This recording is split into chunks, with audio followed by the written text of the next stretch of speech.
Patapos na nga ba ang reign ng top men's and women's players si Novak Djokovic at Serena Williams? Para sa analysis ng katatapos ng US Open, kasama natin ang tennis analyst na si Randy Villanueva. Randy, welcome to The Score. Thanks for joining us. Okay, Randy, para sa iyo, unahin natin yung women's draw. Yes. Nakagulat para sa marami. Ako nagulat ako na nakita ko, hindi lang man naka-finals ang Serena Williams. Paanong nakita mo dun sa nangyari sa semi sa kanya? Well, nakakagulat kasi I think she's one of the most popular na tennis players women's side, especially lately, you know. But I think yung sign nun was yung performance niya sa Olympics, which was also played on almost the same surface ng katulad ng US Open.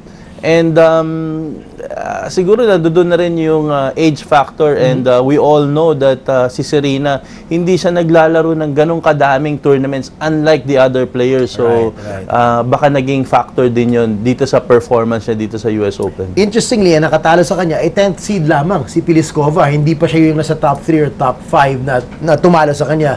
Was it a good day for Pliskova? Minsan nangyari yun sa tennis, diba? Isang araw lang yan, you have a good day, your opponent is a bad day, ma-upset ka eh. Paano nagawa ni Pliskova yan? Well, si Pliskova also has a big game talaga, no?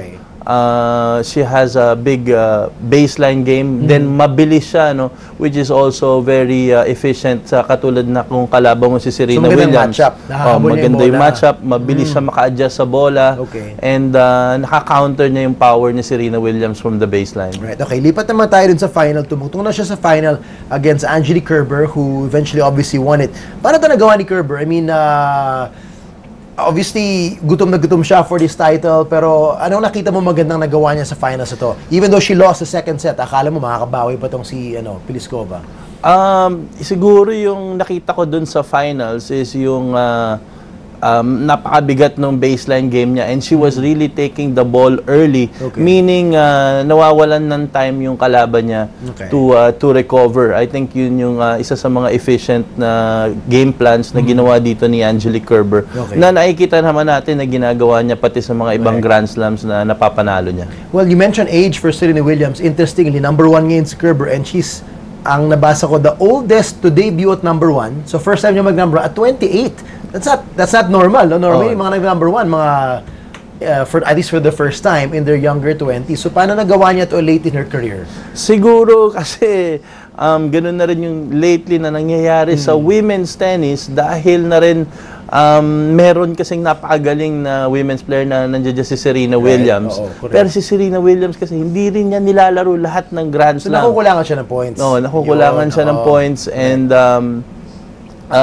lately naman maganda talaga yung naging performance din ni Kerber, and mas naging consistent siya this year. I mean, for you to become #1, I guess you have to be very consistent. Hindi biro yan. Okay, lipat tayo sa men's battle. Very emotional match ito, at grabe nangyari between Wawrinka and Djokovic. First of all, panalo pa rin si Djokovic first set, 7-6, diba? Na nag-tiebreaker pa nga, and he dominated the tiebreaker.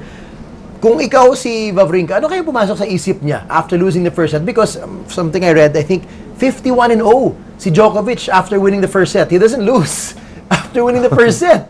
51-0 this year. Grabe yun. Nagulat lang din ako dun sa, yun nga, sa statistics na yun, na hindi pala siya natatalo. After winning the first set. But I guess there's always a first time. First time, bilog ang bola, bilog din ang tennis ball. And, but siguro masasabi ko, sa mga Grand Slam tournaments, maganda talaga nilalaro ni Wawrinka against dito kay Djokovic.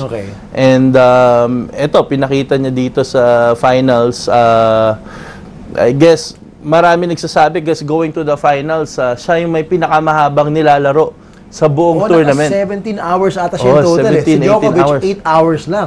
And kasi meron siyang dalawang kalaban natin na nag-retire, no? Nag-retire, tapos meron pa yata isang default.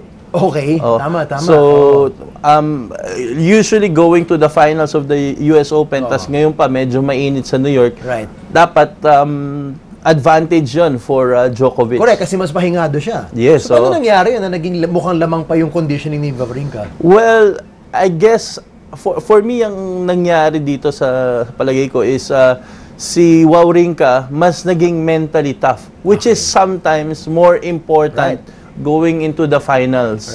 And yun ang nakita natin, nakita naman natin na pareho na silang pagod. Actually, sabi ni Wawrinka na na tinatago niya lang, pero actually nagka-cramps na siya. Nagka-cramps na rin pala siya. Nagka-cramps na rin siya. Masakit na yung katawan niya. Wow. And kung makikita nga natin, after nung game, usually may tradition lately yung mga Grand Slam winners, umakyat sila dun sa players box nila to congratulate their coach also. Pero this time, si Wawrinka, hindi siya tumalon, ano? Talagang he took the long way. The long route going to the players box. Kasi nga, sabi niya, pagod na rin siya. Pero it's a good point you mentioned yung mental toughness kasi after losing the first set, he was even down 1-4 in that second set. Anong klaseng mental toughness ang kailangan ng isang player? Number 1 seed ang kalaban mo, favored to win the championship, and yet you're down 1 set and you're down 1-4. Paano pa kaya siya nakahugot dun? Siguro, ako, I think, is going to the finals.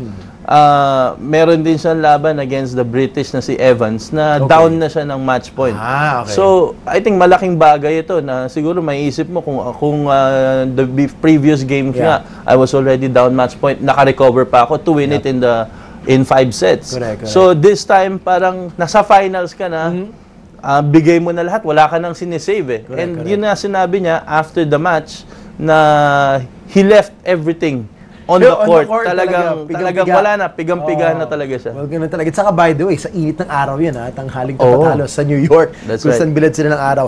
Now, interestingly, during the match, may controversy kasi nga parang nakadalawa ata na medical timeout itong si Djokovic na pinupuna ng iba, ano ka ba, na-cramps ka ba o talagang well-deserved medical time? Kasi normally ang definition nila for acute medical conditions na pwede ka mag-medical timeout. Pero ang napansin, parang nagpa-manicure, hindi po nagbibiro, nagpa-pedicure, nagpagupit ng kuko sa paa, at hinalang may cramps daw siya. And I think, he was heavily criticized by the in-game analyst, si McEnroe. He was doing the commentary na this should not be allowed. Para sa'yo, anong basa mo doon? Well, siyempre kung ikaw rin si Djokovic, gagawin mo lahat na pwede, legally, within the rules, para mapanalo yung Grand Slam. You're in a Grand Slam finals. As much as a lot of people sinasabi na parang unprofessional yun, pero nasa Grand Slam finals ka and going as a junior player before and as a professional, siyempre sinasabi rin sa'yo, you have to do everything so that hanggang mapanalo mo, at least in a professional, in a legal way. Well, sabi naman niya, I'm open to talking about it kung kailangan pag-usapan next time. Pero sabi niya, ito, tapos ito. Napagbigyan ako eh. So, ganun talaga eh. Yes. Well, to wrap this up, Randy, sa tingin mo ba, tapos na ang reign ni Djokovic at ni Williams at may mga bagong number 1 na tayo makikitang tutuloy-tuloy o makakabalik ulit sila sa kanilang number 1 spot? Well, I think there's still a chance na makakabalik pa rin sila. Marami namang tournaments na nandiyan dyan. Every year, there's 4 big events. And, but at least now, especially with Stan Wawrinka, ngayon nga sinasabi nila na hindi na Big Four. Dati kasi nandiyan lang, Nadal, Federer, Murray, and Djokovic. Pero ngayon, nandiyan na rin si Wawrinka na has the same number of Grand Slam titles with Andy Murray. So maganda na yung parity sa men's. So ngayon siguro masasabi natin meron na silang legit na 5 marquee players. Which is great for men's tennis. That's right. Well, Randy, maraming salamat. Great to see you at sa sunod na tournament. Mag-usap tayo. Salamat. Thank you. Thank you. For more sports updates, keep watching The Score. And don't forget to subscribe.